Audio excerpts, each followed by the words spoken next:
ಆತ್ಮೀಯ ಸ್ನೇಹಿತರೆ, ತಮಗೆಲ್ಲರಿಗೂ ನಮಸ್ಕಾರ. ನಾನು JS ಸೋಮು, JSS ಸ್ಪರ್ಧಾ ಕೆರಿಯರ್ ಅಕಾಡೆಮಿ ಯೂಟ್ಯೂಬ್ ಚಾನಲ್ ತಮಗೆ ಸ್ವಾಗತ ಸುಸ್ವಾಗತ. ಇಂದಿನ ಅವಧಿಯಲ್ಲಿ ಕರ್ನಾಟಕದ TETಗೆ ಬಹಳಷ್ಟು ಇಂಪಾರ್ಟೆಂಟ್ ಆದಂತೆ ಮತ್ತು ಶಿಕ್ಷಕರಾದವರು ಈ ಪರೀಕ್ಷಾ ಪದ್ಧತಿಯನ್ನು ಕಂಪಲ್ಸರಿಯಾಗಿ ತಿಳಿಬೇಕಾಗ್ತದೆ. ಅಷ್ಟೊಂದು ಮಹತ್ವದಾದಂಥದ್ದು ನೈದಾನಿಕ ಪರೀಕ್ಷೆ ಕುರಿತು ನಾವು ಇವತ್ತು ಅಧ್ಯಯನ ಮಾಡೋಣ. ಈ ನೈದಾನಿಕ ಪರೀಕ್ಷೆ ಮೇಲೆ ಈಗಾಗಲೇ ಸಾಕಷ್ಟು ಬಾರಿ ಏನಪ್ಪ ಅಂದ್ರೆ TET ಪ್ರಶ್ನೆಯನ್ನು ಕೇಳಿದನು. ಸಾಕಷ್ಟು ಬಾರಿ ಏನಾಗಿದ್ದಪ್ಪ ಅಂದ್ರೆ TETಗೆ ಏನಾಗಿದೆ ಅಂದ್ರಪ್ಪ ಅದರಲ್ಲಿ ಪ್ರಶ್ನೆಗಳು ಬಂದಿದ್ದವು.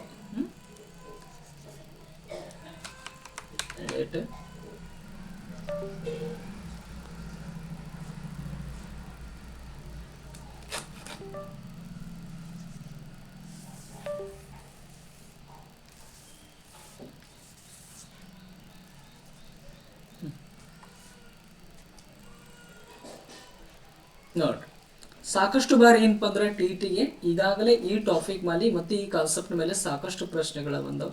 ಜಸ್ಟ್ 2 ನಿಮಿಷದೊಳಗ ನೈದಾನಿಕ ಪರೀಕ್ಷೆ ಅಂದ್ರೆ ಏನು, ನೈದಾನಿಕ ಪರೀಕ್ಷೆಗಳು ಹೇಗೆ ರಚನೆ ಮಾಡ್ತಾರ, ಆ ವಿಧಾನ, ಪ್ರಶ್ನೆ ಪತ್ರಿಕೆ ವಿಧಾನ ಯಾವ ರೀತಿಯಾಗಿರ್ಬೇಕು, ಎಷ್ಟು ಅಂಕಗಳಿಗೆ ಈ ನೈದಾನಿಕ ಪರೀಕ್ಷೆಯನ್ನು ಕೈಗೊಳ್ಳುತ್ತಾರೆ, ಯಾವ ಸಂದರ್ಭದಲ್ಲಿ ನೈದಾನಿಕ ಪರೀಕ್ಷೆಯನ್ನು ಶಾಲೆಯಲ್ಲಿ ಕೈಗೊಳ್ಳಲಾಗ್ತದೆ, ಇಷ್ಟೆಲ್ಲ ಅಂಶಗಳು ಏನಪ್ಪಾ ಅಂದ್ರೆ ತಿಳ್ಕೊಂಡು 2 ನಿಮಿಷದೊಳಗೆ ಏನಪ್ಪಾ ಅಂದ್ರೆ ನಿಮ್ಗೆ ತಿಳಿಸಿಬಿಡ್ತದೆ. ನೋಡ್ರಿ, ಮೊದಲು ನೈದಾನಿಕ ಪರೀಕ್ಷೆ ಯಾಕೆ ಕೇಳ್ತಾರ, ಆಲ್ರೆಡಿ TET ಒಳಗ ಪ್ರಶ್ನೆಗಳನ್ನ ಏನಪ್ಪಾ ಅಂದ್ರೆ ಕೇಳಿದಾನ, ಇಂಪಾರ್ಟೆಂಟ್ ಆಗ್ತದ. ನೋಡ್ರಿ ಮ್ಯಾಟ್ರ್ ಇದು. ಈ ನೈದಾನಿಕ ಪರೀಕ್ಷೆಯನ್ನು ಯಾಕೆ ಕೈಗೊಳ್ತದ ಶಾಲಾ ಹಂತದಲ್ಲಿ ಅಂತ ಹೇಳಿದಾಗ, ಮಕ್ಕಳಲ್ಲಿರುವ ದೋಷಗಳನ್ನು ಪತ್ತೆ ಹಚ್ಚುವುದಕ್ಕಾಗಿ ನೈದಾನಿಕ ಪರೀಕ್ಷೆಯನ್ನು ಯಾಕೆ ಕೈಗೊಳ್ತಾರ ಅಂತ ಹೇಳ್ತಾ ಇದ್ದೀನಿ ನಾನು. ಮಕ್ಕಳಲ್ಲಿರುವ ಕಲಿಕೆಗೆ ಸಂಬಂಧಿಸಿದಂತ ದೋಷಗಳನ್ನು ಪತ್ತೆ ಹಚ್ಚುವುದಕ್ಕಾಗಿ ಏನಾಗ್ತಾರಪ್ಪ ಅಂದ್ರ ನೈದಾನಿಕ ಪರೀಕ್ಷೆಯನ್ನು ಶಾಲೆಯ ಪ್ರಾರಂಭಿಕ ಹಂತದಲ್ಲಿ ಏನ್ ಮಾಡ್ತಾರಪ್ಪ ಅಂದ್ರ ಕೈಗೊಳ್ಳಲಾಗ್ತದೆ. ಯಾವ ಹಂತದಲ್ಲಿ? ಶಾಲೆಯ ಪ್ರಾರಂಭ ಹಂತದಲ್ಲಿ ಈ ಪರೀಕ್ಷೆಯನ್ನು ಏನ್ ಮಾಡ್ತಾರಪ್ಪ ಅಂದ್ರೆ ಕೈಗೊಳ್ತಾರೆ. ಇಂಪಾರ್ಟೆಂಟ್ ಆಗ್ತದ. ಶಾಲೆ ಪ್ರಾರಂಭ ಅಂದ್ರ ಮಗು ಒಂದು ತರಗತಿಯಿಂದ ಇನ್ನೊಂದು ತರಗತಿಗೆ ಹೋದ ನಂತರ ಆ ಸಂದರ್ಭದಲ್ಲಿ ಇಂದಿನ ಕ್ಲಾಸಿನ ಏನು ಕಲಿಕಾಂಶಗಳ ಏನದವಲ್ಲ ಅವನ ಸಾಮರ್ಥ್ಯ, ಕಲಿಕಾ ಸಾಮರ್ಥ್ಯನ ಪತ್ತೆ ಹಚ್ಚು ಸಲುವಾಗಿ ಏನ್ ಮಾಡ್ತಾರಪ್ಪ ಅಂದ್ರೆ ನೈದಾನಿಕ ಪರೀಕ್ಷೆಯನ್ನು ಬಳಕೆ ಮಾಡ್ತಾರ.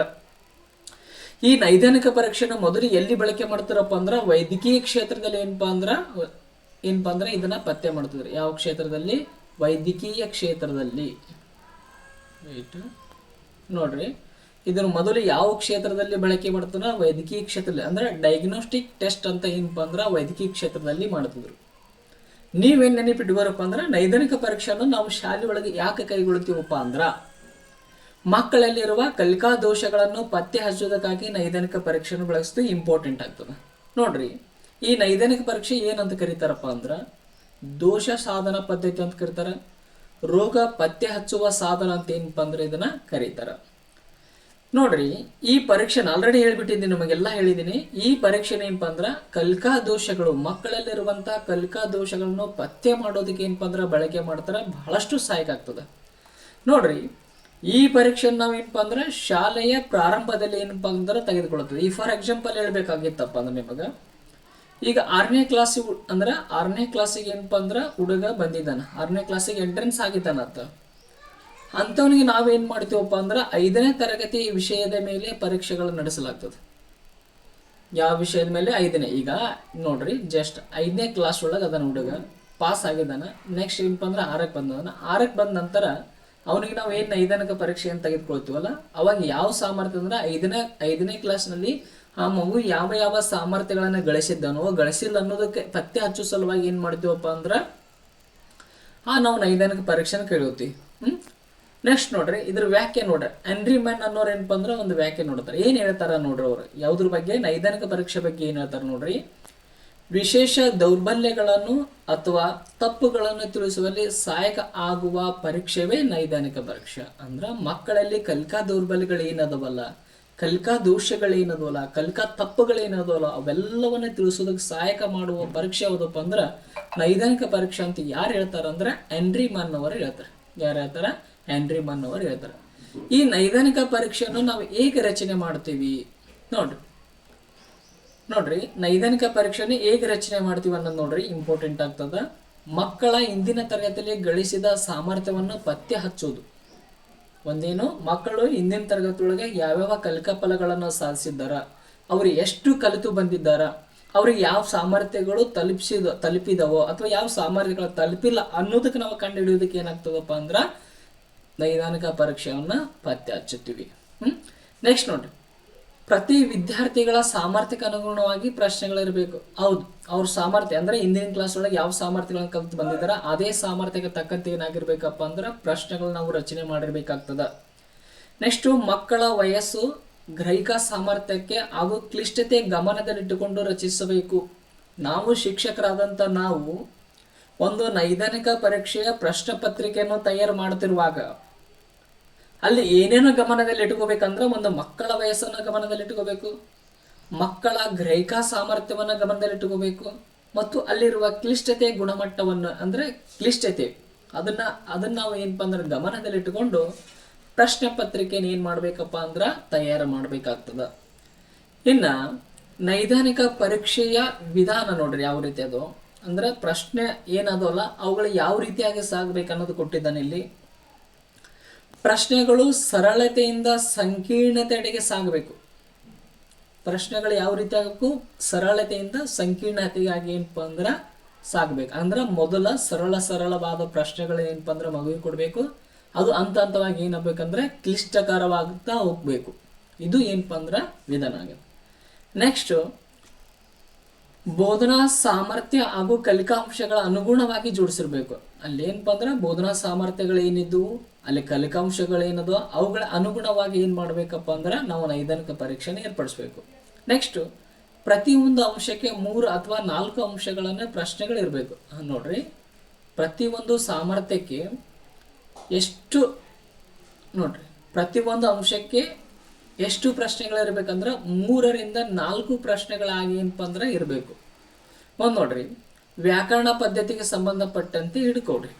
ಅಲ್ಲಿ ವ್ಯಾಕರಣ ಪದ್ಧತಿ ಮಗು ಕಲಿತಿದೇವಿಲ್ಲೋ, ಈಗ ಕನ್ನಡ ಸಂಧಿಗಳನ್ನ ತಗೋರಿ, ಕನ್ನಡ ಸಂಧಿಗಳು ಮಗು ಕಲ್ತದಿಲ್ಲ ಅಂತ ನಾವು ಚೆಕ್ ಮಾಡ್ಬೇಕಂದ್ರ ಆ ಕಾನ್ಸೆಪ್ಟ್ ಅನ್ನ ಮಗುವಿಗೆ ಪೂರ್ತಿ ಅರ್ಥ ಆಗೋದಿಲ್ಲ ಅಂತ ತಿಳ್ಕೊಬೇಕಾಗಿತ್ತಂದ್ರ ಕನಿಷ್ಠ ಅಲ್ಲಿ ಎಷ್ಟು ಪ್ರಶ್ನೆಗಳಿರ್ಬೇಕಂದ್ರ 3 ಪ್ರಶ್ನೆಗಳಿರ್ಬೇಕು. ಒಂದು ಅಂಶಕ್ಕೆ ಅಥವಾ ಒಂದು ಕಲಿಕಾ ಸಾಮರ್ಥ್ಯಕ್ಕೆ ಎಷ್ಟು ಪ್ರಶ್ನೆಗಳಿರ್ಬೇಕು? 3 ಇರಬೇಕು, ಇಲ್ಲ 4 ಇರಬೇಕು. ಇವತ್ತು ನಮ್ಮ ಶಾಲೆಯಲ್ಲಿ ನಮ್ಮ ಶಾಲೆ ಒಳಗೆ ನಾವೇನು ಪರೀಕ್ಷಾ ಪದ್ಧತಿ ಅಂದ್ರೆ ನೈದಾನಿಕ ಪರೀಕ್ಷೆಯನ್ನು ಯಾವ ರೀತಿಯಾಗಿ ಮಾಡ್ತಿದ್ದೀವಪ್ಪ ಅಂದ್ರೆ 3 ಪ್ರಶ್ನೆಗಳ ಒಂದು ಸಾಮರ್ಥ್ಯಕ್ಕೆ ಅಥವಾ ಒಂದು ಕಲಿಕಾ ಫಲಕ್ಕೆ ನಾವೇನಪ್ಪ ಅಂದ್ರೆ 3 ಪ್ರಶ್ನೆಗಳನ್ನ ತೆಗಿತೀವಿ. ಒಟ್ಟಾರಾಗಿ ಏನಪ್ಪಾ ಅಂದ್ರೆ 21 ಪ್ರಶ್ನೆಗಳಾಗ್ತವೆ. 7 ಕಲಿಕಾಂಶಗಳ ಮೇಲೆ ಏನಪ್ಪಾ ಅಂದ್ರೆ 3 ಪ್ರಶ್ನೆ ತೆಗೆದ್ರೆ 21 ಪ್ರಶ್ನೆಗಳಾದ್ರ ಮೇಲೆ ಇವತ್ತಿಗೆ ನಾವು ನಮ್ಮ ಶಾಲೆಯಲ್ಲಿ ಏನ್ ಮಾಡ್ತೀವಪ್ಪ ಅಂದ್ರೆ ನೈದಾನಿಕ ಪರೀಕ್ಷೆನ ಕೈಗೊಳ್ತೀವಿ. ನೋಡ್ರಿ, ನೆಕ್ಸ್ಟ್, ಒಂದು ನೈದಾನಿಕ ಪರೀಕ್ಷೆ ಕನಿಷ್ಠ ಎಷ್ಟು ಪ್ರಶ್ನೆಗಳು ಒಳಗೊಂಡಿರ್ಬೇಕಪ್ಪ ಅಂದ್ರೆ 20 ಪ್ರಶ್ನೆಗಳಿರ್ಬೇಕು, ಇಲ್ಲ 25 ಪ್ರಶ್ನೆಗಳಿರುವಂತೆ ಪ್ರಶ್ನೆ ಪತ್ರಿಕೆ ನಾವು ತಯಾರಿಸಬೇಕು. ನೆಕ್ಸ್ಟ್, ಸ್ಪಷ್ಟ ಸೂಚನೆ ಮತ್ತು ಸಮಯವನ್ನು ನಿಗದಿಪಡಿಸಬೇಕು. ಎಷ್ಟು ಸಮಯವನ್ನು ಏನ್ ಮಾಡ್ಬೇಕಪ್ಪ ಅಂದ್ರೆ ನೀವು ನಿಗದಿಪಡಿಸ್ಬೇಕು, ಅದ್ರ ಜೊತೆ ಅಂಕನ ಏನ್ ಮಾಡ್ಬೇಕಪ್ಪ ಅಂದ್ರೆ ಮಕ್ಕಳಿಗೆ ತಿಳಿಸ್ಬೇಕು. ಇನ್ನೊಂದು ಇಂಪಾರ್ಟೆಂಟ್, ಇಲ್ಲಿ ನೈದಾನಿಕ ಪರೀಕ್ಷೆ ಒಳಗೆ ಏನಪ್ಪಾ ಅಂದ್ರೆ ಅಂಕಗಳನ್ನ ನಾವು ನಿಗದಿ ಮಾಡೋದಿಲ್ಲ. ಅಲ್ಲಿ ಏನಪ್ಪ ಅಂದ್ರೆ ಗ್ರೇಡ್ ಹಾಕ್ತಿವಿ. ಏನ್ ಹಾಕ್ತಿವಿ? ಗ್ರೇಡ್ ಹಾಕ್ತಿವಿ. ಹೆಂಗೆ ಗ್ರೇಡ್ ಹಾಕ್ತಿರಿ ಅಂತ ಕೇಳಿದಾಗ ಮಗು ಒಂದು ಸಾಮರ್ಥ್ಯವನ್ನ ಗಳಿಸಿದಂದ್ರೆ ಅದಕ್ಕೆ ಎ ಹಾಕ್ತಿವಿ. ನೆಕ್ಸ್ಟ್, ಆ ಮಗು ಆ ಸಾಮರ್ಥ್ಯ ಗಳಿಸಿಲ್ಲ ಅಂದ್ರೆ ಏನಪ್ಪಾ ಅಂದ್ರೆ ಬಿ ಹಾಕ್ತಿವಿ. ಬಿ ಅಂದ್ರ ಸಾಮರ್ಥ್ಯ ಗಳಿಸಿಲ್ಲ, ಎ ಅಂದ್ರ ಸಾಮರ್ಥ್ಯ ಗಳಿಸಿದ್ದು. ಈ ತರ ಗ್ರೇಡ್ ಹಾಕ್ತಾರೆ. ಇಲ್ಲಿ ಯಾವುದೇ ರೀತಿ ಏನಪ್ಪಾ ಅಂದ್ರೆ ಅಂಕಗಳನ್ನು ಬಳಕೆ ಮಾಡೋದಿಲ್ಲ. ಇದೊಂದು ನಿಮ್ಗೆ ಏನಪ್ಪಾ ಅಂದ್ರೆ ಕಾನ್ಸೆಪ್ಟ್ ಗೊತ್ತಿರಲಿ. ಯಾಕಂದ್ರೆ ಇತ್ತೀಚೆಗೆ ಶಿಕ್ಷಣ ಕ್ಷೇತ್ರದಲ್ಲಿ ಬಹಳಷ್ಟು ಸುಧಾರಣೆಗಳಾಗ್ತವ. ಆಫೀಸಲ್ಲಿ ಏನ್ ಹಾಕಿರ್ತಾರಪ್ಪ ಅಂದ್ರ ಈಗ ಇತ್ತೀಚೆಗೆ ಏನಪ್ಪಾ ಅಂದ್ರೆ FLN ಅಂತ ಬಂದದ. ಅದ್ರ ಬಗ್ಗೆ ಏನಪ್ಪಾ ಅಂದ್ರೆ ಓದ್ಕೋರಿ. FLN ಬೇಸ್ಡ್ ನಮಗೆ ಏನಾಗ್ತಾವಪ್ಪ ಅಂದ್ರೆ ಪೆಡಗಾಗಿ ಕ್ವಶನ್ಸ್ಗಳು ಬರ್ತಾವ. ನೆಕ್ಸ್ಟ್ LBA ಅಂತ ಬಂದದ. ಶಾಲೆ ಒಳಗೆ ಇವತ್ತು ನಾವೆಲ್ಲ ಏನಪ್ಪಾ ಅಂದ್ರೆ LBA ಮತ್ತು FLN ಮಾಡಕ್ ಹೊಂತೀವಿ. ಇವೆರಡು ಕಾನ್ಸೆಪ್ಟ್ಗಳನ್ನ ಏನ್ ಮಾಡ್ರಪ್ಪ ಅಂದ್ರ ನೀವು ಕಂಪಲ್ಸರಿ ಏನ್ ಮಾಡ್ರಪ್ಪ ಅಂದ್ರ ಅಧ್ಯಯನ ಮಾಡ್ಕೋರಿ. ನೆಕ್ಸ್ಟ್ ನೋಡ್ರಿ, ಪ್ರಯೋಜನಗಳು ಏನಾಗ್ತಾವ ನೈದಾನಿಕ ಪರೀಕ್ಷೆಯಿಂದ ಏನು ಪ್ರಯೋಜನಗಳಾಗ್ತಾವ ನೋಡ್ರಿ. ಮಂದ ಕಲಿಕೆಯ ಮಕ್ಕಳ ದೋಷಗಳನ್ನು ಗುರುತಿಸಿ ಸೂಕ್ತವಾದ ಮಾರ್ಗದರ್ಶನ ಮಾಡಬಹುದು. ನೋಡ್ರಿ, ನೈದಾನಿಕ ಪರೀಕ್ಷೆ ಅಂದ್ರೆ ಏನಾಗ್ತದಪ್ಪ ಅಂದ್ರೆ ಮಕ್ಕಳಲ್ಲಿರುವ ಕಲಿಕಾ ದೋಷಗಳನ್ನ ಪತ್ತೆ ಹಚ್ಚಿ ಆ ಕಲಿಕೆಗೆ ಸಂಬಂಧಪಟ್ಟಂತೆ ಆ ಮಗು ಮುಂದಗಡೆ ಅಂದ್ರೆ ಮುಂದಕ್ಕೆ ಬರುವಂತೆ ಏನಪ್ಪಾ ಅಂದ್ರೆ ಒಂದು ಸೂಕ್ತವಾದ ಮಾರ್ಗದರ್ಶನವನ್ನು ಮಗುವಿಗೆ ಮಾಡಬಹುದು. ನೆಕ್ಸ್ಟ್, ಶಿಕ್ಷಕನ ಬೋಧನಾ ಪರಿಣಾಮಕಾರಿಯಾಗಿ ತಿಳಿಯಲು ಸಹಾಯಕವಾಗ್ತದ. ಇದರಿಂದ ಏನಾಗ್ತದಪ್ಪ ಅಂದ್ರೆ ಶಿಕ್ಷಕ ಒಂದು ವಿಷಯವನ್ನು ಎಷ್ಟರ ಮಟ್ಟಿಗೆ ಆತ ಬೋಧನೆಯನ್ನು ಮಾಡಿದ್ದಾನ, ಆತ ಮಾಡಿದಂಥ ಬೋಧನೆ ಎಷ್ಟೊಂದು ಪರಿಣಾಮಕಾರಿ ಆಗ್ಯದ ಅಂತ ತಿಳಿಯೋದಕ್ಕೆ ನಮಗೆ ಏನಾಗ್ತದಪ್ಪ ಅಂದ್ರೆ ಸಾಕಾಗ್ತದೆ. ಕಾಮನ್ ಥಿಂಗ್ಸ್ ಇವೆಲ್ಲ. ನೆಕ್ಸ್ಟ್ ನೋಡ್ರಿ, ವಿದ್ಯಾರ್ಥಿಗಳ ಪರಿಹಾರ ಬೋಧನೆ ಹಾಕಿಕೊಳ್ಳಲು ಸಹಾಯಕ ಆಗ್ತದೆ. ನೈದಾನಿಕ ಪರೀಕ್ಷೆಯಿಂದ ವಿದ್ಯಾರ್ಥಿಗಳು ಯಾವ್ಯಾವ ಕಲಿಕಾ ಸಾಮರ್ಥ್ಯಗಳನ್ನು ಸಾಧಿಸಿಲ್ಲಲ್ಲ ಆ ಕಲಿಕಾ ಸಾಮರ್ಥ್ಯ ಅಥವಾ ಕಲಿಕಾಂಶಗಳ ಮೇಲೆ ನಾವು ಏನು ಮಾಡ್ಬೋದಪ್ಪ ಅಂದ್ರೆ ಪರಿಹಾರ ಬೋಧನೆಯನ್ನು ಹಾಕಿಕೊಳ್ಳಬಹುದು. ನೆಕ್ಸ್ಟ್, ಶಿಕ್ಷಕರ ಬೋಧನೆ ಹಾಗೂ ಶಿಕ್ಷಣ ಗುಣಮಟ್ಟವನ್ನು ನಿರ್ಧಾರ ಮಾಡೋದಕ್ಕೆ ಏನಾಗ್ತದಪ್ಪ ಅಂದ್ರೆ ಸಹಾಯಕ ಆಗ್ತದೆ. ಇನ್ನು ಗದ್ಯ ಬೋಧನೆ ಹಂತಗಳು ಬಿಡ್ರಿ ಅವನ್ನ. ನೆಕ್ಸ್ಟ್ ಇಲ್ಲಿ ಕೆಳಗದೋಡು ನೈದಾನಿಕ ಪರೀಕ್ಷೆ ಹಂತಗಳದು ಬಹಳಷ್ಟು ಇಂಪಾರ್ಟೆಂಟ್ ಆಗ್ತವ. ಕೆಲವೊಮ್ಮೆ ಎಕ್ಸಾಮ್ ಒಳಗೆ ಏನು ಮಾಡ್ಬಿಡ್ತಾನಪ್ಪ ಅಂದ್ರೆ ನೈದಾನಿಕ ಪರೀಕ್ಷೆಯ ಮೊದಲನೇ ಹಂತ ಯಾವುದು, ನೈದಾನಿಕ ಪರೀಕ್ಷೆಯ ಕೊನೆಯ ಹಂತ ಯಾವುದು, ಈ ರೀತಿಯಾಗಿ ನಮಗೆ ಏನ್ ಮಾಡ್ತಾನಪ್ಪ ಅಂದ್ರೆ ಆತ ಪ್ರಶ್ನೆಗಳು ಕೇಳ್ತಾನೆ. ಅದ್ರ ಜೊತೆಗೆ ಏನ್ ಮಾಡ್ತಾನಪ್ಪ ಅಂದ್ರ ಅನುಕ್ರಮವಾಗಿ ಏನ್ ಮಾಡ್ತಾನಪ್ಪ ಅಂದ್ರೆ ಜೋಡಿಸೋದು ಕೊಡ್ತಾನ. ಒಂದನೇ ಆಪ್ಷನ್ಸ್, ಎರಡನೇ ಆಪ್ಷನ್ಸ್, ಮೂರನೇ ಆಪ್ಷನ್ಸ್, ನಾಲ್ಕನೇ ಆಪ್ಷನ್ಸ್, ಈ ರೀತಿ ಕೊಡ್ತಾನೆ. ಈ ರೀತಿಯಾಗಿ ಕೊಟ್ಟಿಗೆ ಏನ್ ಮಾಡ್ತಾನಪ್ಪ ಅಂದ್ರೆ ಇವು ಸರಿಯಾದ ಜೋಡಣೆಯನ್ನು ಮಾಡ್ರಿ. ನೈದಾನಿಕ ಪರೀಕ್ಷೆಯ ಹಂತಗಳನ್ನು ಸರಿಯಾಗಿ ಜೋಡಿಸಿ ಅಂತ ಕೊಟ್ಟು ಕೆಳಗಡೆ ಏನ್ ಮಾಡ್ತಾನಪ್ಪ ಅಂದ್ರೆ ಎ ಕೊಡೋದು, ಬಿ ಕೊಡೋದು, ಸಿ ಕೊಡೋದು, ಡಿ ಕೊಡೋದು, ನೆಕ್ಸ್ಟ್ ಡಿ ಕೊಡೋದು, ಎ ಕೊಡೋದು, ಬಿ ಕೊಡೋದು. ಈ ತರ ಇತ್ತೀಚೆಗೆ ಏನಾಗಂತದಪ್ಪ ಅಂದ್ರೆ ಈ ತರ ಪ್ರಶ್ನೆ ಪತ್ರಿಕೆಗಳು ಬರಾಕುಂತು. ಸಿಂಗಲ್ ಲೈನ್ ಕ್ವಶನ್ಸ್ ಎಲ್ಲ ಹೋಗ್ಬಿಟ್ಟದ. ನೀವು ಎಕ್ಸಾಮ್ ತಯಾರಿ ನಡೆಸಬೇಕಾದ್ರೆ ಇದೇ ತರ ಕ್ವಶನ್ಸ್ಗಳ ರೈಸ್ ಮಾಡ್ಕೊಂತ ನೀವು ಓದಬೇಕಾಗ್ತದೆ. ನೋಡ್ರಿ, ನೈದಾನಿಕ ಪರೀಕ್ಷೆಯ ಮೊದಲನೇ ಹಂತ ಏನಿದೆ ಅಂದ್ರೆ ಕಲಿಕಾ ದೋಷಗಳನ್ನು ಹೊಂದಿರುವ ವಿದ್ಯಾರ್ಥಿಗಳನ್ನು ಗುರುತಿಸುವುದು. ಮೊದಲಿಗೆ ಮಾಡುದೇ ಇದೇ ಕೆಲಸ.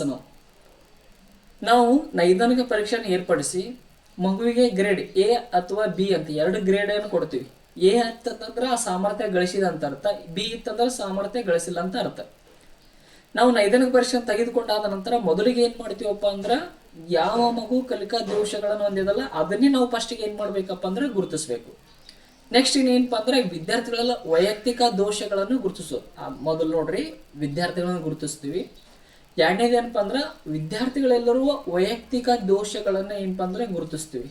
ನೋಡ್ರಿ, ಈಗ ಎ ಅನ್ನೋ ಒಂದು ಮಗು ತಗೋರಿ, ನೆಕ್ಸ್ಟ್ ಬಿ ಅನ್ನೋ ಒಂದು ಮಗು ತಗೋರಿ. ಇಲ್ಲಿ ಎ ಮಗು ಏನಾಗ್ತದಪ್ಪ ಅಂದ್ರ ಕನ್ನಡಕ್ಕೆ ಸಂಬಂಧಪಟ್ಟಂತೆ ವರ್ಣಮಾಲೆಯನ್ನು ಗುರುತಿಸೋದಕ್ಕೆ ಏನಪ್ಪ ಅಂದ್ರೆ ಕಷ್ಟಪಡ್ತದ. ನೆಕ್ಸ್ಟ್ ಎರಡನೇ ಮಗು ಏನಪ್ಪಾ ಅಂದ್ರ ಸರಾಗವಾಗಿ ಓದೋದಕ್ಕೆ ಏನಪ್ಪಾ ಅಂದ್ರ ಕಷ್ಟಪಡ್ತದ. ಏನದು ಸರಾಗವಾಗಿ ಏನಪ್ಪಾ ಅಂದ್ರ ಓದೋದಕ್ಕೆ ಕಷ್ಟಪಡ್ತದ. ನೋಡ್ರಿ, ಇಂಥ ಸಮಸ್ಯೆಗಳನ್ನ ನಾವು ಏನು ಪತ್ತೆ ಹಚ್ಚುತ್ತೀವಲ್ಲ, ನೋಡಿ ಇಂಥ ಸಮಸ್ಯೆಗಳು ನಾವು ಏನು ಪತ್ತೆ ಹಚ್ಚುತ್ತೀವಲ್ಲ, ಹಿಂಗ ಮಕ್ಕಳಲ್ಲಿ ಬೇರೆ ಬೇರೆ ಆದಂಥ ಸಮಸ್ಯೆಗಳಿರ್ತವೆ, ಬೇರೆ ಬೇರೆ ಆದಂಥ ಸಮಸ್ಯೆಗಳಿರ್ತವೆ.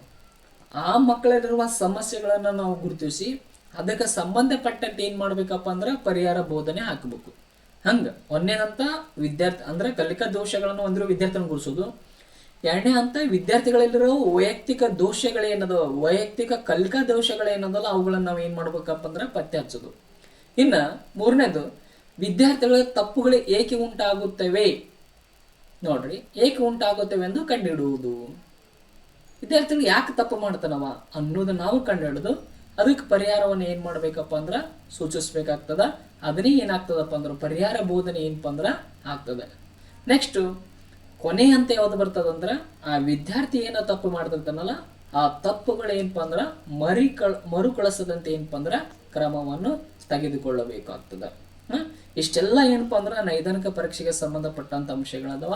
ನೋಡ್ರಿ, ಇದು ಕನ್ನಡ. ಈ ಸದ್ಯಕ್ಕೆ ನಾನು ನಿಮಗೇನು ಟೀಚಿಂಗ್ ಮಾಡ್ತಿದ್ದಲ್ಲ ಇದು ಕನ್ನಡ ಬೋಧನೆಗೆ ಸಂಬಂಧಪಟ್ಟಂತದ್ದು ನಾನೇ ನೋಟ್ಸ್ ರೆಡಿ ಮಾಡಿದ್ದೆ. ಆಲ್ರೆಡಿ ನಿಮಗೆ ಸಾಕಷ್ಟು ಮಂದಿ ಏನಾಗಿರ್ತಾರಪ್ಪ ಅಂದ್ರೆ ಆನ್ಲೈನ್ ಕಾಪಿ ಡೌನ್ಲೋಡ್ ಮಾಡ್ಕೊಂಡು ಏನಪ್ಪ ಅಂದ್ರೆ ಓದ್ತಿದ್ರಿ. ಕನ್ನಡ ಪೆಡಗಾಗಿ ಬಹಳ ಅತ್ಯುತ್ತಮ, ಶಾರ್ಟ್ ಆ್ಯಂಡ್ ಸ್ವೀಟ್ ಅದು. ಬಹಳಷ್ಟು ಏನಪ್ಪ ಅಂದ್ರೆ ಉಪಯುಕ್ತವಾದ ಮಾಹಿತಿ ಒಳಗೊಂಡದ.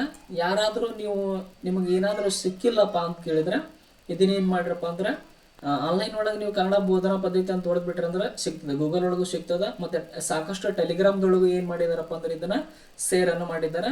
ಸಾಧ್ಯವಾದಷ್ಟು ಶಾರ್ಟ್ ಆ್ಯಂಡ್ ಸ್ವೀಟ್ ಅದ. ಯಾರಾದ್ರೂ ನಿಮ್ಗೆ ಉಪಯುಕ್ತವಾದ ಮಾಹಿತಿ ಒಳಗೊಂಡದ ಅದು ನಿಮಗೆ ಇಷ್ಟ ಆದ್ರೆ ಏನಪ್ಪ ಅಂದ್ರೆ ಇದನ್ನ ಓದ್ಕೊಡ್ರಿ. ಯಾವುದೇ ದುಡ್ಡಿಲ್ಲ, ಏನಿಲ್ಲ, ಫ್ರೀ ಆಗಿ ಉಚಿತ ಇರ್ತದ. ಆತ್ಮೀಯ ಸ್ನೇಹಿತರೆ, ಇಲ್ಲಿವರೆಗೆ ನಮ್ಮ ತರಗತಿಯನ್ನು ವೀಕ್ಷಣೆ ಮಾಡಿದಂತ ತಮಗೆಲ್ಲರಿಗೂ ಏನಪ್ಪ ಅಂದ್ರೆ ಹೃತ್ಪೂರ್ವಕವಾದ ಧನ್ಯವಾದಗಳು.